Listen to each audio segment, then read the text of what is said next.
Welcome back to the Deep Dive. Today, we're jumping into something pretty special, the grand finale of, well, a genuine cultural phenomena.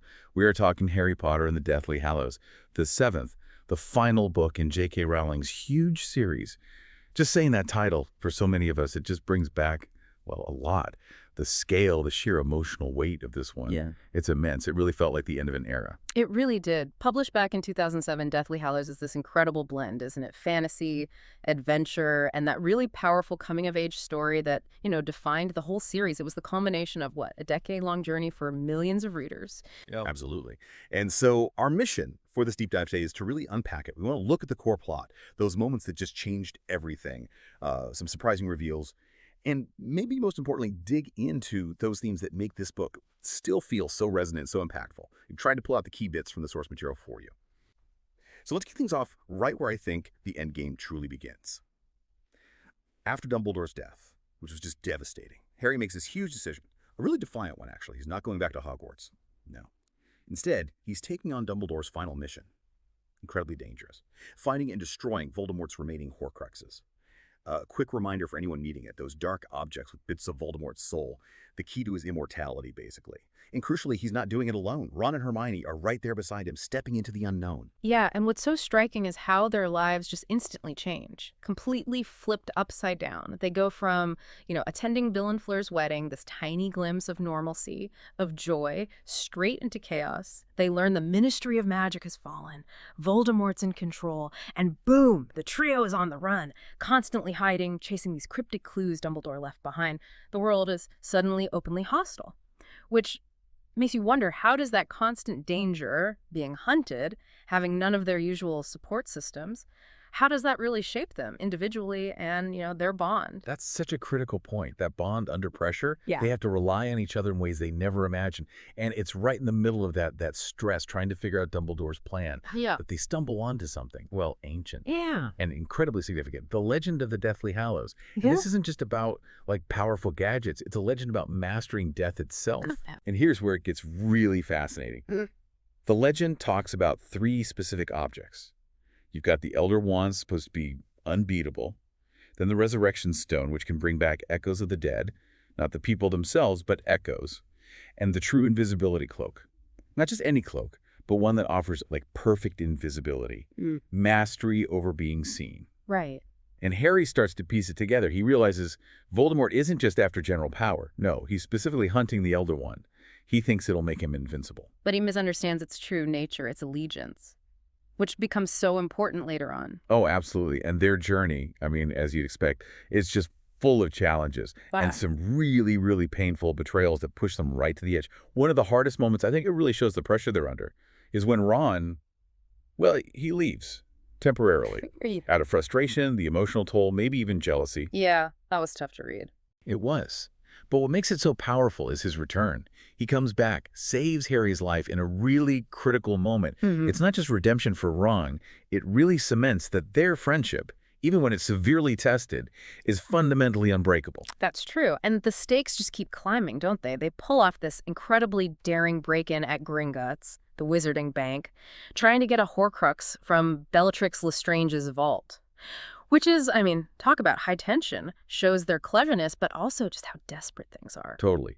And then almost immediately after that high-stakes action, we get one of the most heartbreaking moments in the entire series, Dobby.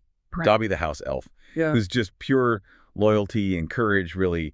He dies rescuing them from Malfoy Manor. Oh, Dobby, yeah, that one hurts. It really does. And what's fascinating, I think, is how these moments, the betrayals, the escapes, these profound losses like Dobby, they just hammer home the escalating costs, the price of this mission. Every win comes with sacrifice. It reminds you, even in this magical world, loss is very, very real. Yeah, absolutely. And all these experiences, this constant threat, the knowledge that there's still a Horcrux out there, it all points them towards one final desperate stand. After everything they've been through, they figure it out. The last piece of Voldemort's soul they need, it might actually be at Hogwarts. Which leads them back. Exactly. And it leads us straight into the Battle of Hogwarts, which is just epic. This huge, emotional, devastating final fight between good and evil. The whole wizarding world's future is on the line. And the Battle of Hogwarts is really where those losses just pile up and where the complexities of, morality really come to the forefront. We see so many deaths. Fred Weasley, Oh, it was brutal. Remus Lupin, Nymphadora Tonks, so many characters we cared about fighting for what's right. Go on. Just like that. Yeah. And then there's Snape. Severus Snape. And connecting this to the bigger picture, his death is the catalyst for that massive revelation. His true loyalty, that enduring deep love he had for Lily Potter, Harry's mother, and the fact that he'd been secretly protecting Harry all along for years. Mind-blowing, really. Totally. And it just forces you to ask, right? How does Snape's arc, this final reveal, how does it fundamentally change how we see good and evil, heroism, villainy in the whole series? It makes you see the gray areas where maybe you only saw black and white before. That's such a great point. Snape's story just complicates everything in the best way. It forces that redefinition of heroism, and that complexity really climaxes in the final showdown. Harry versus Voldemort. Harry makes what seems like the ultimate sacrifice. He walks willingly towards Voldemort, letting him destroy that piece of his own soul living inside Harry. A Horcrux he never knew he carried. Exactly. But then, Harry comes back. He's revived. And his approach to the final duel isn't about raw power. It's clever. It's profound. He understands the Elder Wand. Its true allegiance isn't with Voldemort, who stole it, but with Harry, who disarmed its previous master, Draco Malfoy, who had disarmed Dumbledore. The wand's loyalty is key. It is. And because Harry understands that, Voldemort's own killing curse rebounds, defeats himself. So what does that say about power? It suggests it's not just about having the most powerful weapon, it's about understanding. Understanding loyalty, understanding deeper magic. It's wisdom defeating brute force. And building right on that idea of deeper understanding, the theme of sacrifice just runs so deep through Deathly Hallows. It's not only about dying, though that happens a lot, it's all the forms sacrifice takes. Harry walking to his death, yes, but also Snape living that double life, enduring hatred, all for Lily's memory and Harry's protection. Dobby's selfless act. Dobby, absolutely. All these moments underline that real victory, real protection. It often comes at a huge personal cost, sometimes the ultimate cost, giving yourself for the greater good. And right alongside sacrifice, you have courage and resistance. The whole book is basically a manual on standing up to tyranny, to evil, even when it feels impossible, even when it's terrifying. You see it constantly with the trio on the run, never giving in. But also in the wider movement. Dumbledore's army, the Order of the Phoenix carrying on, even small acts like Lee Jordan's pirate radio, Potter Watch. Keeping hope alive. Exactly. And then obviously the huge all-out resistance in the Battle of Hogwarts. It's about finding that bravery inside you, often when you least expect it, to fight for what matters, no matter the odds. And threaded through all of that struggle and resistance, like we talked about with Snape, is love and redemption. It really remains the core power, doesn't it? Like Dumbledore always said, love isn't just a feeling. It's this active, protective force.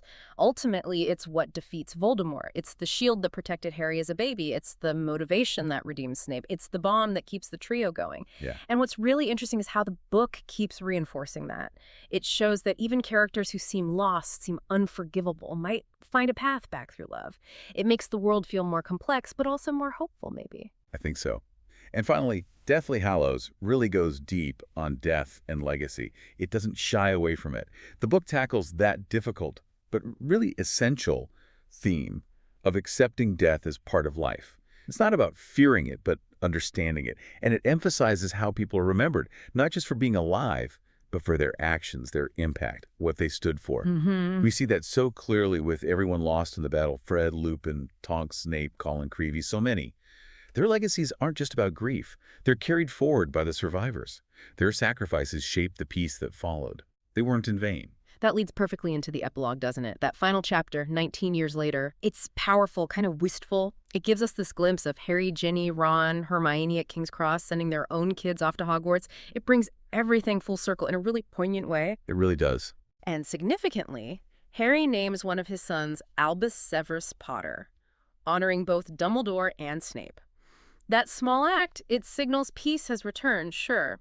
But more than that, it shows a conscious choice to remember and to honor the complex heroes who made that peace possible. It shows growth, understanding. Yeah, absolutely. And the impact of the book itself, Deathly Hallows, I mean, it was just enormous. Critically acclaimed everywhere, smashed sales records worldwide, became a true landmark. And of course, adapted into those two huge blockbuster films, Deathly Hallows Part 1 and Part 2, brought that epic ending to screens everywhere. Reached an even wider audience. Exactly. And here's what's really interesting, I think. Those core themes we've been talking about, bravery, friendship, sacrifice, resilience, they were amplified so powerfully in this last book. And that's what solidified Harry Potter, the whole phenomenon, as something truly lasting. It influences readers, sure, but also writers, artists, even just our everyday conversations about morality, about what it means to be brave. It has a real cultural footprint. It really does. So we've walked through that incredibly dangerous quest for the Horcruxes. We've unpacked the ancient power and the deep meaning of the Deathly Hallows. We've relived some heartbreaking sacrifices, and we've seen how love and courage ultimately won out at the Battle of Hogwarts. This deep dive into Harry Potter and the Deathly Hallows really just underscores, again, why it's not just a thrilling end to a story, but such a thematic powerhouse that still hits home today. Absolutely. And maybe a final thought to leave you with as you reflect on all this. Given all the sacrifices, all the shocking twists and revelations we see, especially concerning characters like Snape, how might your own understanding of heroism and maybe villainy too, and those often blurry lines between them, how might that be forever changed by the complexities revealed in this final incredible story?